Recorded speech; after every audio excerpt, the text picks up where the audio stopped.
ನಮಸ್ಕಾರ ರೈತ ಬಾಂಧವರಿಗೆ. ನಾವು ನವಭಾರತ್ ಫರ್ಟಿಲೈಸರ್ ಲಿಮಿಟೆಡ್ ಕಂಪನಿ ವತಿಯಿಂದ ಒಂದು ಶುಂಠಿ ಬೆಳೆ ಬಗ್ಗೆ ನಾವು ವೀಕ್ಷಣೆ ಮಾಡಕ್ ಬಂದಿದ್ವಿ. ಸರ್ ನಮಸ್ಕಾರ ಗೌಡ್ರೆ. ನಮಸ್ತೆ ಸರ್. ತಮ್ಮ ಹೆಸರು? ಸೋಮೇಗೌಡರು. ನಿಮ್ಮ ಯಾವ ಊರು ಏನಂತ ಪರಿಚಯ ಮಾಡ್ಕೊಳ್ಳಿ, ನಿಮ್ಮ ಪರಿಚಯ. ಸರ್ ನಮ್ದು ಚಲ್ಲಹಳ್ಳಿ ಮಡಿಕೇರಿ ಹೋಬಳಿ ಹುಣಸೂರು ತಾಲೂಕು ಮೈಸೂರು ಡಿಸ್ಟಿಕ್. ಸರ್ ನೀವು ನವಭಾರತ್ ಕಂಪನಿ ಉತ್ಪನ್ನಗಳನ್ನ ಅಂದ್ರೆ ಈಗ ಶುಂಠಿನ ಎಷ್ಟು ವರ್ಷದಿಂದ ಬೆಳೀತಾ ಇದ್ದೀರಾ ಸರ್ ನೀವು? ಸರ್ 9 ವರ್ಷದಿಂದ ಬೆಳೀತಾ ಇದ್ದೀರಾ. ಸೊ ಪ್ರಥಮವಾಗಿ ನಮ್ಮ ನವಭಾರತ್ ಕಂಪನಿ ಉತ್ಪನ್ನಗಳನ್ನ ಬಳಸಿದೀರಾ ಅಂತ ಹೇಳ್ತೀನಿ ಅಲ್ವಾ? ಈ ವರ್ಷ ಫಸ್ಟ್. ಸೊ ಈ ವರ್ಷ ಫಸ್ಟ್ ಬಳಸ್ಬೇಕಂದ್ರೆ ಮುಂಚೆ ಯಾರ್ದು ಹೇಗೆ ಅನಿಸ್ತು ನಿಮಗೆ? ಸರ್ ಮುಂಚೆ ಅಂದ್ರೆ ನಮ್ಮ ಸೋದರ ಮಾವನ ಮಗ ಒಬ್ರು ನಮ್ಮ ಜಮೀನ್ ಪಕ್ಕದಲ್ಲಿ ಹಾಕಿದ್ರು.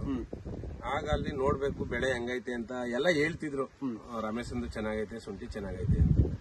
ಯಾವ ತರ ಚೆನ್ನಾಗಿದ್ದು, ನಮ್ದು ಇಷ್ಟೊಂದು ಚೆನ್ನಾಗದಲ್ಲ, ನಮ್ಮದಕ್ಕಿಂತ ಚೆನ್ನಾಗದೆ ಅಂತ ಹೇಳಿದ್ರಲ್ಲ, ಅದೆಂಗಿದ್ದು ನೋಡ್ಲೇಬೇಕು ಅನ್ನೋದು ಒಂದು ಆಸೆ ಆಯ್ತು. ಆಗ ಹೋಗಿ ನೋಡಿದಾಗ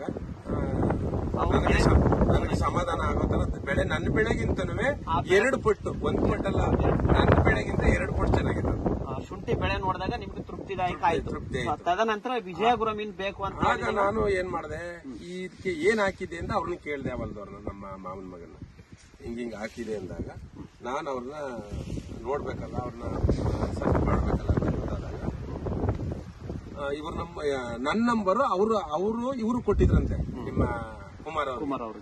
ಆಗ ಇವರು ಕುಮಾರ್ ಅವರು ನಾಟಿ ಮಾಡೋ ಟೈಮ್ ಬಂದಾಗ ನನಗೇನೆ ಫೋನ್ ಮಾಡಿದ್ರು. ನನಗೆ ಫೋನ್ ಮಾಡಿದಾಗ ಹಿಂಗೆ ಅಂದಾಗ ನಾನು ಫಸ್ಟ್ ನಾನೇ ಹುಡುಕ್ತಿದ್ನಲ್ಲಿ ಇವ್ರನ್ನ. ಅಷ್ಟೊತ್ತಿಗೆ ಇವರೇ ಹುಡುಕ ಬಂದಾಗ ನಮ್ಗೆ ಇನ್ನೂ ಒಂಥರ ಖುಷಿ ಆಯ್ತು. ಆಗ ಆ ಕಂಪ್ನಿಯವರೇ ಬಂದಿವ್ರಲ್ಲ, ನಾನು ಕೇಳ್ತಿದ್ ಕಂಪ್ನಿಯವರೇ ಬಂದವರಲ್ಲ ಅಂತ ಹೇಳ್ಬಿಟ್ಟು ಕರೆಸ್ಕೊಂಡೆ ಆಗ್ತದೆ ಸರ್. ಎಷ್ಟು ಎಕರೆ? 3 ಎಕರೆ ಶುಂಠಿ ಹಾಕಿದೀರಾ? 3 ಎಕರೆ ಶುಂಠಿ ಬೆಳೆದಿದ್ದಾರೆ. ಸೊ ಇದು 5 ತಿಂಗಳು ಬೆಳೆ. ಸೊ ರೈತ ಬಂದ್ರೆ ಅಂದ್ರೆ 5 ತಿಂಗಳು ಬೆಳೆ ಅಂದ್ರೆ ಈ 3 ಎಕರೆಗೆ 45 ಚೀಲ ಹಾಕಿದೀವಿ. 1 ಎಕರೆಗೆ 15 ಚೀಲದಂತಿ 45 ಚೀಲ ನಿಮ್ ಗೊಬ್ಬರ ವಿಜಯಗುರಮೀನ್ ಹಾಕಿದೀರಾ. ಸೊ ಮತ್ತೆ ಈಗ ವಿಜೇತ ವಿಂಜಂಜಿ ಪ್ಯಾಕೇಜ್ ಕೊಟ್ಟಿದ್ದೀರಾ? ಅದನ್ನು ಕೊಟ್ಟಿದ್ದೀವಿ. ಅದು ಎಲ್ಲ ಕೊಟ್ಟಿದ್ದೀರಾ. ಸೊ ಅಂದ್ರೆ ಈ ಒಂದು ಬೆಳೆ ಈ ಸದ್ಯಕ್ಕೆ ಈ ಪರಿಸ್ಥಿತಿಯಲ್ಲಿ ಇದಿದೆ. ಸೊ ನಿಮಗೆ ಏನು ಹೇಳಕ್ ಇಷ್ಟಪಡ್ತೀರಿ ಸರ್? ಈ ವರ್ಷದ ಒಂದು ವಾತಾವರಣ ಅಂದ್ರೆ ಮಳೆ ವೇರಿಯೇಷನ್ ಆಯ್ತು. ಮಳೆ ಬರೋದು ಅಂದ್ರೆ 5 ತಿಂಗಳು ಶುಂಠಿ ಬೆಳೆ ಕೆಲವ್ರ ಹತ್ರ ಇಲ್ಲ ಇವಾಗ ಸದ್ಯಕ್ಕೆ. ಅಂದ್ರೆ ನಾಟಿ ಮಾಡುವಾಗ್ಲೂ ಲೇಟ್ ಮಾಡಿದ್ರೆ ನೀವು ಮುಂದಕ್ಕೆ ಮಾಡಿದಿರಾ, ವ್ಯತ್ಯಾಸ ಅಷ್ಟೇನೆ. ಸೊ ಅಂದ್ರೆ ಕೆಲವರು ಲೇಟ್ ನಾಟಿ ಆಗಿದೆ. ಈಗ ಪರಿಸ್ಥಿತಿ ನಾಟಿ ಲೇಟ್ ಆಗಿದೆ. ಈ ವರ್ಷದ ಒಂದು ವಾತಾವರಣದ ಪ್ರಕಾರ ನನಗೆ ನಿಮ್ ಗೊಬ್ಬರ ಹಾಕಿರೋದು ನಮ್ಗೆ ಒಂದು ಮನಸ್ಸಿಗೆ ಶಾಂತಿ ಆಗೈತೆ. ಪರವಾಗಿಲ್ಲ, ಆ ಗೊಬ್ಬರ ಹಾಕ್ಲಾಗಿ ಈ ವಾತಾವರಣದಲ್ಲಿ ಅದು ಅಲ್ಗೆ ಬ್ಯಾಕಪ್ ಆಗಿ ಏನೋ ಒಂದು ಬೆಳೆ ಒಂದು ಹಂತಕ್ಕೆ ಬಂದೈತೆ.